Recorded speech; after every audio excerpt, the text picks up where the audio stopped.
Soy Carla López y hoy hablaremos de 4 puntos para saber si Jesús es real en nuestra vida.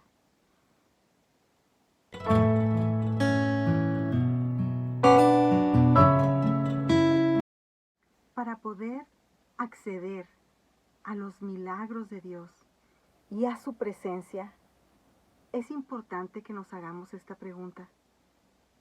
¿Es Jesús real para mí? Y trata de no responderla inmediatamente hasta que después de que analicemos juntos estas 4 razones por las cuales es necesario vivir para poder decir que Jesús es real en nuestra vida. Y la primera razón es: tu vida ha sido transformada.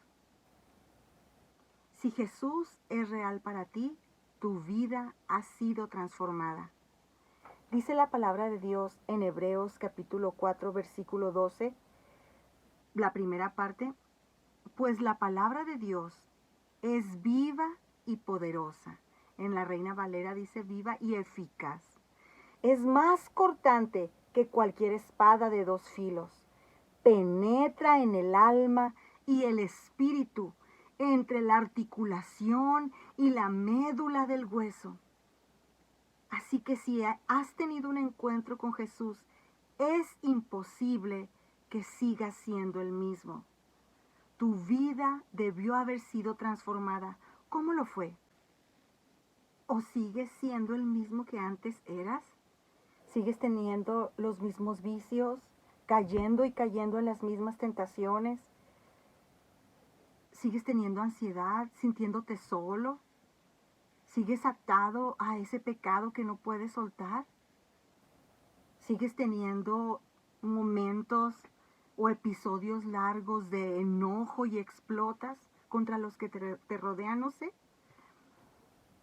Si es así, entonces no has sido transformado verdaderamente por Jesús, porque su palabra, la palabra de nuestro Dios, está viva y es poderosa y penetra, dice su palabra, lo acabamos de leer, en lo más profundo de nuestro ser. Y hoy esa es la invitación. Permite que Jesús hable a tu corazón y penetre hasta en los huesos para que tu vida sea transformada, y déjalo que Él tome tu carga, tome tu pesar, tome tu dolor, tome verdaderamente tus problemas y los pueda soltar de una vez. No que lo hagas cada día, los sueltas y luego se los quitas, los sueltas y luego se los quitas, no. Seamos transformados por la palabra viva y poderosa de nuestro Señor. Número 2. Jesús es real para mí porque me alimento de la palabra diariamente. ¿Te alimentas de la palabra de Dios diariamente? Si es así, entonces esa es otra evidencia de que Jesús es real para ti. En este mismo capítulo de Hebreos dice que su palabra deja al descubierto nuestros pensamientos y deseos más íntimos. No hay nada en toda la creación que esté oculto a Dios. Todo está desnudo y expuesto ante sus ojos, y es a Él a quien rendimos cuentas. No es suficiente saber tu postura sobre Jesús, es decir, no es suficiente que sepas que Jesús es hijo de Dios. No es suficiente.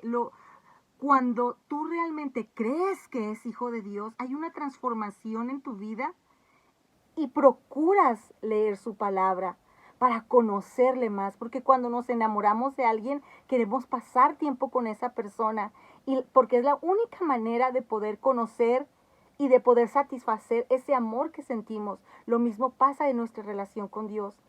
Pasar tiempo con Él hablando en oración y leyendo su palabra nos permite saber su voluntad, porque la Biblia, la palabra de Dios, nos enseña y nos habla, está viva. ¿De qué nos habla?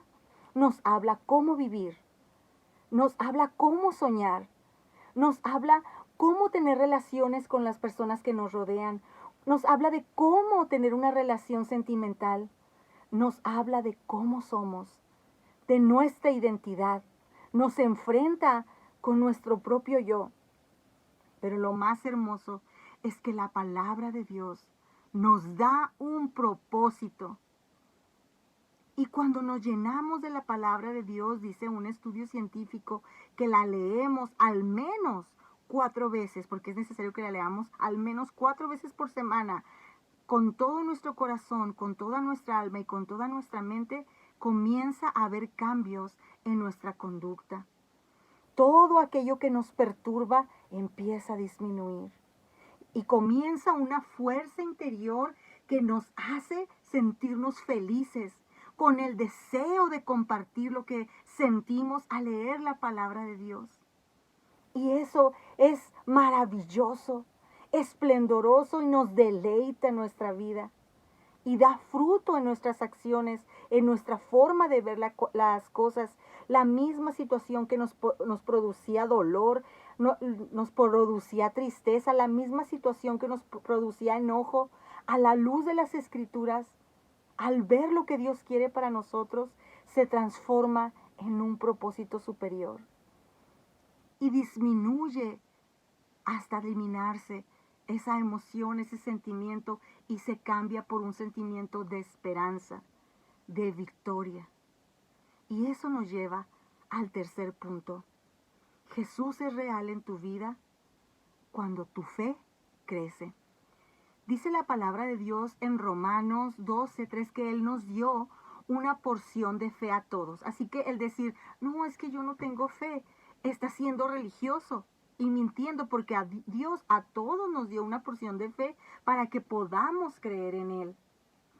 Y en la parábola de la semilla de mostaza dice que si tan solo tenemos una fe del tamaño de una semilla de mostaza, podríamos mover montañas. Pero no se refiere Jesús en esta parábola a que nosotros debemos de conformarnos con tener una fe del tamaño de una mostaza, porque con eso basta. No se refiere al Señor que qué importa que sea chiquita. Él dice, desearía que fuera del tamaño de una semilla de mostaza, porque la semilla de mostaza se transforma en un árbol hermoso, frondoso, que da una sombra impresionante y da fruto. Así debe de ser la fe en nosotros.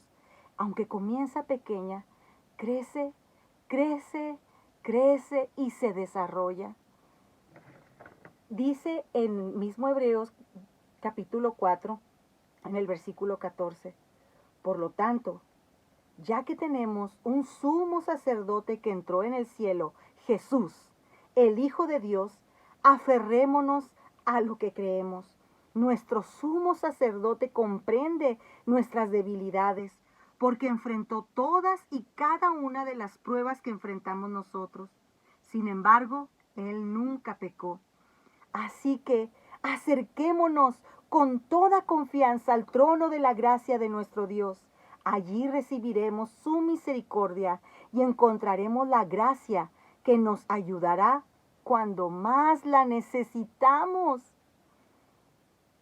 Hermoso nuestro Señor, misericordioso, que permitió que Jesús sea nuestro intercesor, el sacerdote que está pidiendo por nosotros y que nos comprende, porque Él, cuando vivió en la carne, sufrió las mismas tentaciones que nosotros, sin haber pecado. Y ahora que está con el Padre, nos ayuda para que nosotros hallemos gracia ante el trono de nuestro Padre Celestial. Gracias, Señor, por ese regalo tan grande. Yo te invito a que lo uses. ¿Cómo hacer crecer la fe? Dice la palabra de Dios que la fe crece por el oír la palabra de Dios.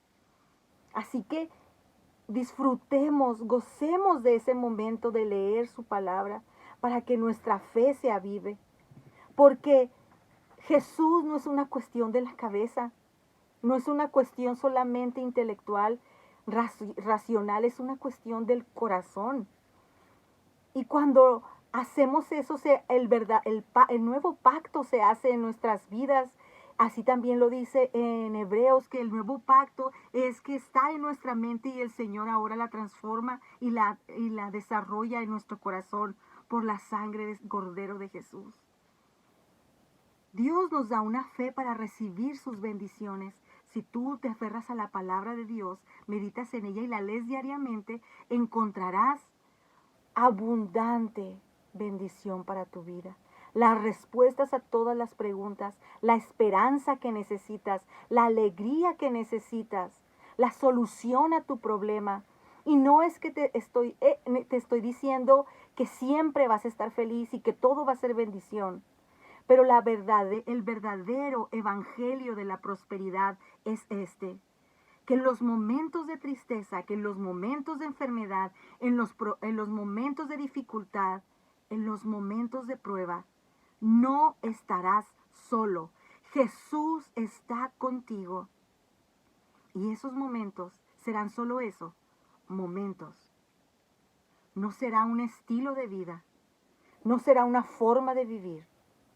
Será un momento, un tiempo en el que si te aferras de la mano del Señor, aprenderás a conocerle de una manera maravillosa, íntima y personal. Y el punto número 4, Jesús es real en tu vida porque vives la resurrección de Jesús. Muchos cristianos nos hemos quedado con la muerte de Jesús. Creemos en Jesús, sabemos que es Hijo de Dios, le entregamos nuestra vida, lo hicimos nuestro Salvador y hasta ahí se quedó. Nos hemos perdido la bendición de vivir la resurrección de Jesús, porque la resurrección de Jesús involucra reconocer que Él venció la muerte y con la muerte se cumplió y quedó consumado toda su obra, todo lo que Él prometió.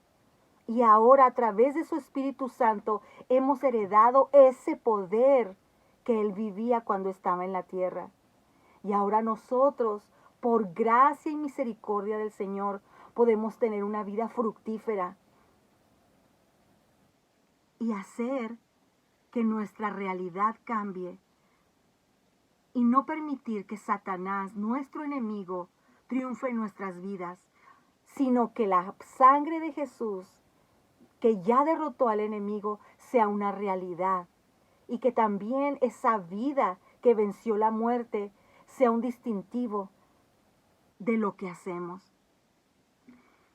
Realmente Jesús es real en tu vida cuando has sido transformado. Meditas en la palabra de Dios leyéndola. Tu fe crece y vives la resurrección de Jesús. Y finalmente quiero compartirte un milagro que he vivido hace una semana. Como sabes, el último video te compartí un poco de lo que viví con el catéter en el páncreas por un pseudoquiste. Muchos hermanos, familias, han estado orando por mí y Jesús escuchó la oración. Hace 8 días fui visitada por unos siervos de Dios y estuvimos clamando junto con mi esposo. Es un pastor y su esposa. Mi esposo y yo estuvimos clamando al Señor. Y este siervo de Dios, este pastor, clamó al Señor de tal manera que nuestro Padre Celestial extendió su mano y alcancé misericordia para mí. Después de que él oró, inmediatamente dejé de drenar.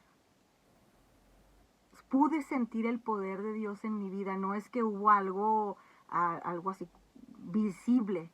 Pude sentir el poder de Dios en mi vida, su paz y la convicción de estar sana. Y dejé de drenar.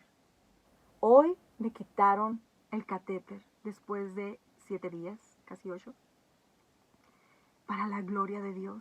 Este es un milagro. No volví a drenar después de esa oración, porque tuve fe. Ya tenía fe. Ya la tenía. Sabía que ese día llegaría.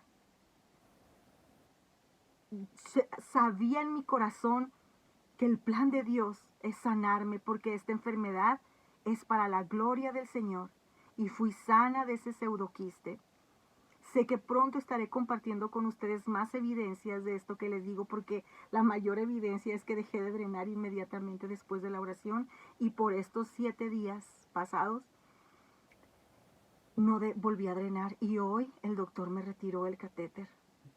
Todavía no termina el proceso de mi sanidad, pero sé, porque mi fe está creciendo, de que seguiré contándote más maravillas que el Señor hará en mi cuerpo. Si tú realmente crees estos 4 puntos que te hablé, debes de tener obras. Actúa con tu fe. Vive lo que crees. Si realmente crees que Jesús está contigo y no estás solo, vívelo. Si realmente crees que Jesús va a restaurar tu situación, vívelo. Perdona. Si tú crees que Jesús te va a sanar, vive como si ya estás sano. Y no se malentienda esto, no estoy diciendo que declares estoy sano, no estoy enfermo, ya no me voy a tomar las medicinas, no. El salmista David en el Salmo, creo que en el Salmo 6, él habla y dice, estoy enfermo, Señor, y él le pide al Señor que le sane, y el Señor extiende su misericordia y le sana, pero David reconoce, estoy enfermo, y está bien reconocer que estamos enfermos. Pero lo que sí debemos de declarar es la palabra de Dios que ya está escrita, y Él prometió darnos vida abundante, esperanza y estar con nosotros en la tribulación. Así que si estás enfermo y estás aferrándote de la palabra de Dios y vives una vida de santidad, cree que el Señor te va a sanar, que esto es temporal. Pero ¿cómo es esto de creer? Comentábamos con mi esposo que es como si en un culto, dice un pastor, hermanos, no tenemos grupo de alabanza, necesitamos un grupo de alabanza, estamos cantando todos a capela. ¿Cuántos creen que Dios puede enviarnos un músico? Y todos, amén, amén. Y empiezan a orar y el pastor puede sentir la presencia del Señor y toda la congregación. Y dice el pastor, ¿qué les parece si le pedimos a Dios que hoy saque un músico de aquí de la congregación? ¿Cuántos creen que el Señor puede sacar un músico de la congregación? Amén, amén. Todos dicen sí. ¿Cuántos creen que el Señor tiene el poder para hacer que de nosotros salga un músico, ya que no hay a kilómetros alrededor personas que puedan hacerlo? Amén, amén. Y entonces oran, y después de la oración el pastor señala a uno de los hermanos, a ver usted, usted hermano, usted pase y venga, toque el piano. No, hermano, mejor otro. Bueno, usted hermano, venga, pase, tome una de las guitarras y toque. Y no quiso. ¿Cómo eres tú? Dices amén, sí, a las promesas del Señor, pero cuando el Señor te dice, ya llegó la hora, muestra que no estás solo, muestra que ya no tienes ansiedad, muestra que yo vencí en la cruz y que estoy vivo. Vive, haz las cosas que no harías comúnmente si no estuvieras enfermo. Me refiero a nuestra actitud, a tomar fuerzas, a no dejarnos caer, a no querer la lástima de los demás, la atención de los demás. A que si tú dices que tienes un Cristo que vive, te esfuerzas por buscarle, obedeces lo que Él te dice. Y aunque haya una situación tormentosa, te aferras del futuro, porque futuro es gozo y victoria para ti, porque eso lo dice la palabra de Dios. Y por lo tanto, aunque ahorita está tu problema, el dolor, la prueba, la situación difícil, vives pensando en el porvenir, porque el porvenir es victoria para ti, es victoria para mí. Jesús no está en una cruz. Jesús vive, resucitó y hoy te está llamando a vivir una vida donde demuestres que Él es real. Despertemos, pueblo de Dios. El mundo está ganando mucho terreno porque el pueblo de Dios no estamos viviendo la resurrección de Jesús. El mundo, con su explosión del pensamiento positivo, de la concentración y la meditación y otras cosas que se derivan de todo eso, está probándole a la gente que puede sanar, que puede tener una vida tranquila, y a muchos les está funcionando. Incluso muchos están dejando su fe tras esas falsas doctrinas. Y Jesús, quien dio su vida por ti y por mí, nuestro Padre Celestial, creador del universo, creador de la energía, creador de nuestro pensamiento, de nuestra imaginación, quiere que tú y yo abramos los ojos y nos demos cuenta de que el pacto nuevo que Él nos dejó también incluye el vivir la resurrección de Jesús y experimentar los milagros que Jesús hizo cuando Él estaba en la tierra. Que la paz de nuestro Señor Jesucristo, el gozo de su palabra, llene tu corazón y transforme tu vida dándote esperanza y alegría.